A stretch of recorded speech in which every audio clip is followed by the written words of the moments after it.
ಹೀಗೆ ಬೆಂಕಿಗೆ ಆಹುತಿಯಾಗಿ ಸುಟ್ಟು ಕರಕಲಾಗಿರುವ ವಾಹನಗಳು. ಇದರ ಪರಿಣಾಮ ಊರಿನ ಗ್ರಾಮಸ್ಥರಲ್ಲಿ ಆತಂಕದ ವಾತಾವರಣ.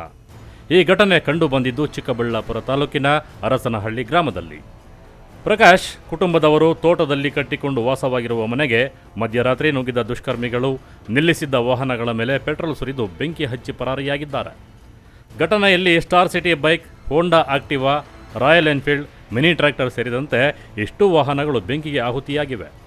ಅಲ್ಲದೆ ಇನೋವಾ ಕಾರಿನ ಮೇಲೂ ಪೆಟ್ರೋಲ್ ಸುರಿದು ಬೆಂಕಿ ಹಚ್ಚಲು ಯತ್ನಿಸಿರುವ ಆರೋಪ ಕೇಳಿಬಂದಿದೆ. ಬೆಂಕಿಯ ಜ್ವಾಲೆ ಕಾಣುತ್ತಿದ್ದಂತೆ ಬೈಕ್ ಒಂದರ ಟೈರ್ ಬ್ಲಾಸ್ಟ್ ಆಗಿದೆ. ಇದರ ಶಬ್ದಕ್ಕೆ ಮನೆಯಲ್ಲಿ ಮಲಗಿದ್ದವರು ಗಾಬರಿಯಿಂದ ಎದ್ದು ನೋಡಿದಾಗ ಅಷ್ಟೊತ್ತಿಗಾಗಲೇ ಬೆಂಕಿಯಿಂದ ಸ್ಟಾರ್ ಸಿಟಿ ಸುಟ್ಟು ಕರಕಲಾಗಿದೆ. Honda Activa, Royal Enfield, mini tractor ಹತ್ತಿ ಹುರಿತಿದ್ದ ಬೆಂಕಿಯನ್ನು ನೀರು ಹಾಕಿ ಆರಿಸಿದ್ದಾರೆ. ನಮ್ಮ ಹೆಸರು ಪ್ರಕಾಶ್ ಅಂತ, ಅರ್ಶನಹಳ್ಳಿ ನಮ್ಮದು. ರಾತ್ರಿ ಸುಮಾರು 1:30 ಆ ಟೈಮಲ್ಲಿ ಇದು ಬೆಂಕಿ ಹಚ್ಚಿದ್ದಾರೆ ಪೆಟ್ರೋಲ್ ಹಾಕಿ. ನಾವು ನೋಡ್ಕೊಂಡಿದ್ದು ಒಂದು 5 ನಿಮಿಷ 10 ನಿಮಿಷದಲ್ಲಿ ಬ್ಲಾಸ್ಟ್ ಆಯ್ತು, ಸೌಂಡ್ ಆಯಿತು. ಟೈರ್ ಬ್ಲಾಸ್ಟ್ ಆದಾಗ ಏನಿದು ಸೌಂಡ್ ಆಯಿತು ಅಂತ ಈಚೆ ಬಂದು ನೋಡಿದ್ರೆ ಬೆಂಕಿ ಉರಿತಾ ಇತ್ತು. ಆಗ ಬಂದು ನೋಡಿದ್ರೆ 3 ಗಾಡಿಗೂ ಪೆಟ್ರೋಲ್ ಸುರಿದವ್ರೆ. ಆಮೇಲೆ ಮನೆ ಮುಂದೆ ಕಾರ್ ಇತ್ತು, ಇನೋವಾ ಕಾರು, ಅದ್ರಿಗೂ ಸುರಿದವ್ರೆ. ಅಂದರೆ ಅದು ಬೆಂಕಿ ಹಚ್ಚಿದಂಗಿಲ್ಲ. ಅಲ್ಲಿಂದ ಟ್ರ್ಯಾಕ್ಟ್ರ್ ತೋಟದಲ್ಲಿ ಬಿಟ್ಟಿದ್ವಿ, ಆ ಟ್ರ್ಯಾಕ್ಟ್ರ್ ಕೂಡ ಬೆಂಕಿ ಹಚ್ಚಿದ್ದಾರೆ ರಾತ್ರಿ. ಇಲ್ಲ ಸರ್, ಆ ಥರ ಅನುಮಾನ ನಮ್ಗೆ ಯಾರ ಮೇಲೆ. ಆ ಟೈರ್ ಬ್ಲಾಸ್ಟ್ ಆದಾಗ ಸೌಂಡು ಒಳಗಡೆ ಕೇಳಿಸ್ತು ನಮಗೆ. ಇಲ್ಲಾಂದರೆ ಆ ಸೌಂಡ್ ಆಗದಿದ್ದರೆ ನಾವು ನೋಡ್ತಾನೆ ಇರಲಿಲ್ಲ.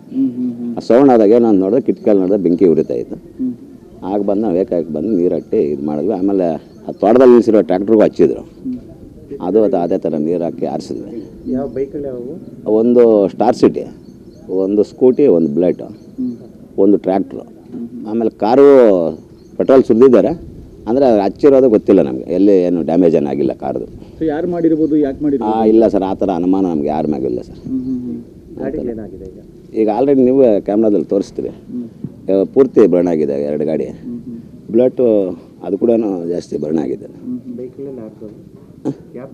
ಬೈಕೆಲ್ಲ ನಮ್ಮದೇ ಸರ್, ಬೈಕಲ್ಲಿ ಅಷ್ಟೇ, ಟ್ರ್ಯಾಕ್ಟ್ರು ಎಲ್ಲ ನಮ್ಮದೇ.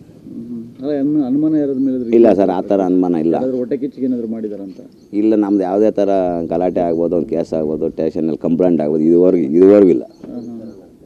ಊರಲ್ಲಿ ಅಷ್ಟೇ ಯಾರ ಮ್ಯಾಗೂ ಅದೇನೆ. ನಮಗೆ ಎಲ್ಲ ಊರಲ್ಲೆಲ್ಲ ಚೆನ್ನಾಗಿದ್ದೀವಿ. ಎಷ್ಟು ನಷ್ಟ ಆಗಿದೆ ಸರ್? ಈಗ ಇದು ಬುಲೆಟ್ ಬಂದು 1,80,000. ಅದು ಸ್ಕೂಟಿ ಬಂದು ಒಂದು 25,000 ರಿಂದ 28,000. ಅದು ಒಂದು 30,000 ಬಾಳುತ್ತೆ. ಅದು ಫುಲ್ ಬರ್ನಾಗಿರೋದು. ಆ ಟ್ರ್ಯಾಕ್ಟ್ರಿಗೆ ಒಂದು ಕನಿಷ್ಠ ಪಕ್ಷ ಅಂದರೆ ಒಂದು 25,000 ರಿಂದ ಒಂದು 20-25,000 ಖರ್ಚಾಗುತ್ತೆ. ಎಲ್ಲ ಮೆಲ್ಟ್ ಆಗಿದೆ, ಇದೆಲ್ಲ ವೈರಿಂಗ್ ಎಲ್ಲ.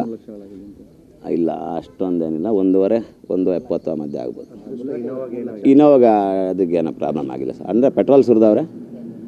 ಅದೇನಾದ್ರು ಇನೋವಾ ಅನ್ಸ್ಕೊಂಡಿದ್ರೆ ಪಕ್ಕದಲ್ಲಿ ಸಿಲಿಂಡ್ರೆಲ್ಲ ಇತ್ತು. ಮನೆಗೆ ಸಣ್ಣ ಡ್ಯಾಮೇಜ್ ಆಗ್ತಿತ್ತು, ನಮಗೂ ಮನೇಲಿರೋರ್ಗೆ ಎಲ್ರಿಗೂ ಡ್ಯಾಮೇಜ್ ಆಗ್ತಾಯಿತ್ತು. ಅಂದರೆ ನಮ್ಮ ಅದೃಷ್ಟ ಆ ಇನೋವಾ ಕಾರ್ಗೆ ಪೆಟ್ರೋಲ್ ಸುರಿದಾರೆ ಹೊರತು ಬೆಂಕಿ ಅದಕ್ಕೆ ಟಚ್ ಆಗಿಲ್ಲ ಅಷ್ಟೇ. ಅಂದ ಹಾಗೆ ಪ್ರಕಾಶ್ ಕುಟುಂಬ ಯಾರೊಬ್ಬರ ದ್ವೇಷವನ್ನು ಬೆಳೆಸಿಕೊಂಡವರಲ್ಲ, ತಂಟೆ ತಕರಾರು ಇಲ್ಲದ ಕುಟುಂಬ. ಕೆಲ ದಿನಗಳ ಹಿಂದೆ ಮನೆಯಲ್ಲಿ ಮದುವೆಯ ಸಮಾರಂಭವೂ ಸಹ ನಡೆದು ಮದುವೆಯ ಸಂಭ್ರಮದ ಖುಷಿಯಲ್ಲಿದ್ದರು. ಆದರೆ ಇದ್ದಕ್ಕಿದ್ದಂತೆ ಈ ಘಟನೆ ಕುಟುಂಬಕ್ಕೆ ದೊಡ್ಡ ಆಘಾತ ನೀಡಿದೆ. ಘಟನೆಯ ಮಾಹಿತಿ ತಿಳಿಯುತ್ತಿದ್ದಂತೆ ನಂದಿಗಿರಿಧಾಮ ಪೊಲೀಸರು ಸ್ಥಳಕ್ಕೆ ಭೇಟಿ ನೀಡಿ ಪರಿಶೀಲನೆ ನಡೆಸಿದರು. ಹಳೆಯ ವೈಷಮ್ಯ ಅಥವಾ ವೈಯಕ್ತಿಕ ದ್ವೇಷದ ಹಿನ್ನೆಲೆ ಕೃತ್ಯ ನಡೆದಿದೆಯಾ ಎಂಬ ಅನುಮಾನ ವ್ಯಕ್ತವಾಗಿದ್ದು ಪೊಲೀಸರು ವಿವಿಧ ಆಯಾಮಗಳಲ್ಲಿ ತನಿಖೆ ಮುಂದುವರಿಸಿದ್ದಾರೆ. ಘಟನೆ ಯಾವತ್ತೂ ಆಗಿಲ್ಲ, ಇದೇ ಮೊದಲನೇ ಸಾರಿ ಆಗಿರೋದು. ಯಾರ ಮೇಲೇನೂ ನಾವು ಉದ್ದೇಶಪೂರ್ವಕವಾಗಿ ಅನುಮಾನ ಕೊಡೋಕ್ಕಾಗ್ತಾ ಇಲ್ಲ. ಆ ಥರ ನಾವು ಊರಲ್ಲಿ ಎಲ್ಲ ಕಡೆನೂ ಎಲ್ಲ ಕರೆಕ್ಟಾಗಿದ್ದೀರಿ, ಎಲ್ಲರೂ ನಮ್ಮ ಹತ್ರ ಚೆನ್ನಾಗಿದ್ದೀರಿ. ಆ ಥರದ ಉದ್ದೇಶಗಳು ಏನಿಲ್ಲ. ಇದುವರೆಗೂ ನಾವು ಯಾರನ್ನೂ ವಿರೋಧನೂ ಕಟ್ಕೊಂಡಿಲ್ಲ. ಹೆಂಗೆ ನಡೆದಿದೆ ಅಂತ ನಮಗೆ ಒಂಥರ ಆಶ್ಚರ್ಯ ಆಗ್ತಾಯಿದೆ ಅಷ್ಟೇ. ರಾತ್ರಿ ಈ ಘಟನೆ ಒಂದು ರೀತಿಯಾಗಿ ಆತಂಕಗಳು ಆಗಿಲ್ಲ. ಈ ಹಿಂದೆ ಕೂಡ ಯಾವ ಘಟನೆಗಳು ನಡೆದಿತ್ತು? ಇದುವರೆಗೂ ಯಾವುದು ನಡೆದಿಲ್ಲ, ಇದೇ ಮೊದಲನೇ ಸರಿ ನಡೆದಿರೋದು. ಇದು ನಮಗೆ ಅರ್ಥ ಆಗ್ತಾ ಇಲ್ಲ. ನಮ್ಮ ಮೇಲೆ ಯಾರು ಈ ಥರ ಇದು ಮಾಡಿರ್ಬೋದು ಅಂತ ಅಂದ್ಬಿಟ್ಟು ನಾವು ಯಾರ ಮೇಲೆ ಅನುಮಾನ ಪಡೋಕ್ಕೂ ಆಗ್ತಾ ಇಲ್ಲ. ನಾವು ಯಾರನ್ನ ಒಂದು ಉದ್ದೇಶಪೂರ್ವಕವಾಗಿ ಈ ಥರ ಹೇಳೋಕ್ಕೂ ಆಗಲ್ಲ. ಆ ಥರದ ಒಂದು ಯಾರು ಮಾಡಿರ್ಬೋದು, ಎಲ್ಲರೂ ಅದೇ ನಿಮ್ಗೆ ಯಾರಪ್ಪ ಮಾಡೋರು ಅಂತಂದ್ಬಿಟ್ಟು ಹೇಳ್ತಾ ಇದ್ದಾರೆ. ಬೆಳಗ್ಗೆಯಿಂದ ಊರಿನ ಗ್ರಾಮಸ್ಥರು ಅದೇ ಹೇಳ್ತಾ ಇರೋದು. ನಿಮ್ಮ ಮೇಲೆ ಆ ಥರದ್ದು ಯಾರು ಇಲ್ವಲ್ಲ, ಯಾರು ಮಾಡಿರ್ಬೋದು ಅಂತಂದ್ಬಿಟ್ಟು. ಈಗ ನಮಗೂ ಅದ್ರ ಮೇಲೆ ಸ್ವಲ್ಪ ಸಂಶಯ ಇದೆ. ಸೇಫ್ಟಿ ಇದೆ, ನಾವು ಹಾಕ್ಸ್ಬೇಕು ಅಂದ್ಕೊಂಡ್ರೆ ಕಾರಣಾಂತರಗಳಿಂದ ಹಾಕ್ಸ್ಲಿಲ್ಲ. ಈಗ ಇನ್ನು ಹಾಕ್ಸ್ಕೋಬೇಕು. ಇವರಿಗೆ ಒಡನಾಟ ಯಾವ ರೀತಿ ಜನಗಳು ಚೆನ್ನಾಗಿದ್ದಾರೆ ಅಥವಾ ಎಲ್ಲ ಕಡೆನೂ ಚೆನ್ನಾಗಿದ್ದಾರೆ. ಇವರು ದೇವಸ್ಥಾನದಲ್ಲಿ ಪೂಜೆ ಮಾಡಿಕೊಡೋರು, ನಮ್ಮ ಪೂಜಾರಿಗಳು, ನಮ್ಮ ಮಾವನವರು. ಹಂಗಾಗಿ ಊರಿನ ಗ್ರಾಮಸ್ಥರೆಲ್ಲರೂ ಒಡನಾಟದಿಂದ ಚೆನ್ನಾಗೇ ಇದ್ದಾರೆ. ವಿರುದ್ಧವಾಗಿರೋಂಥವ್ರು ಯಾರೂ ಇಲ್ಲ ಇದೆ ನಮ್ಮ ಗ್ರಾಮದಲ್ಲಿ. ಆಕಸ್ಮಿಕವಾಗಿ ಈ ಥರ ನಡೆದಿದೆ. ನಿಮ್ಮ ಹೆಸರು? ನಮ್ಮ ಹೆಸರು ಕಾರ್ತಿಕ್ ಅಂತ. ಒಟ್ಟಾರೆ ಅರಸನಹಳ್ಳಿ ಗ್ರಾಮದಲ್ಲಿ ಮಧ್ಯರಾತ್ರಿ ದುಷ್ಕರ್ಮಿಗಳು ವಾಹನಗಳಿಗೆ ಬೆಂಕಿ ಹಚ್ಚಿದ ಘಟನೆ ಆತಂಕಕ್ಕೆ ಕಾರಣವಾಗಿದ್ದು ನಂದಿಗಿರಿಧಾಮ ಪೊಲೀಸ್ ಠಾಣೆಯಲ್ಲಿ ಪ್ರಕರಣ ದಾಖಲಾಗಿದೆ. ಕ್ಯಾಮರಾ ಪರ್ಸನ್ ಪ್ರವೀಣ್ ಜೊತೆ ಕಳವರ ಅರುಣ್, MMT ನ್ಯೂಸ್, ಚಿಕ್ಕಬಳ್ಳಾಪುರ.